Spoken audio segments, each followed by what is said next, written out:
Kodim 1609 Buleleng menggelar karya bakti kegiatan pembersihan sepanjang pantai dan penanaman 80 pohon jenis mangga dalam rangka kick-off pelestarian alam Kodam 9 Udayana di wilayah Kodim 1609 Buleleng, Korem 163 Wirasatya. Kegiatan yang dipimpin langsung Dandim 1609 Buleleng Letkol Kavaleri Angga Nurdiana Esos MIP dihadiri sekitar 1.200 dari TNI, Polri, Forkopinda, pelajar, dan elemen masyarakat Buleleng.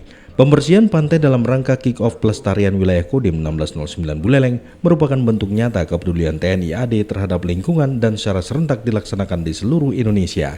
Sepanjang 1.200 orang bergotong royong membersihkan pantai dan menanam pohon di wilayah Buleleng, Bali pada hari Kamis pagi.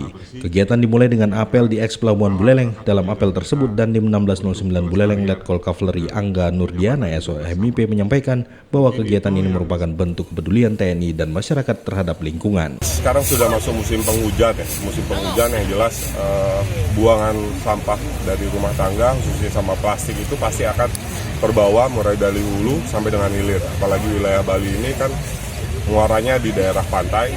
Kalau memang sudah banyak buangan sampahnya jelas akan merusak citra pariwisata di Bali pada umumnya. Kegiatan pembersihan pantai dimulai dari eks Pelabuhan Buleleng hingga Pantai Lovina dengan panjang kurang lebih 9,6 km.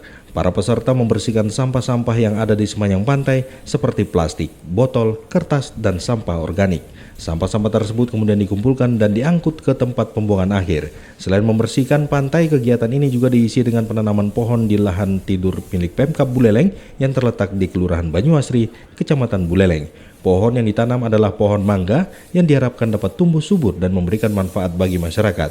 Kegiatan ini mendapatkan apresiasi dari masyarakat Buleleng. Mereka berharap kegiatan ini dapat terus dilakukan secara rutin agar lingkungan Buleleng tetap bersih dan asri.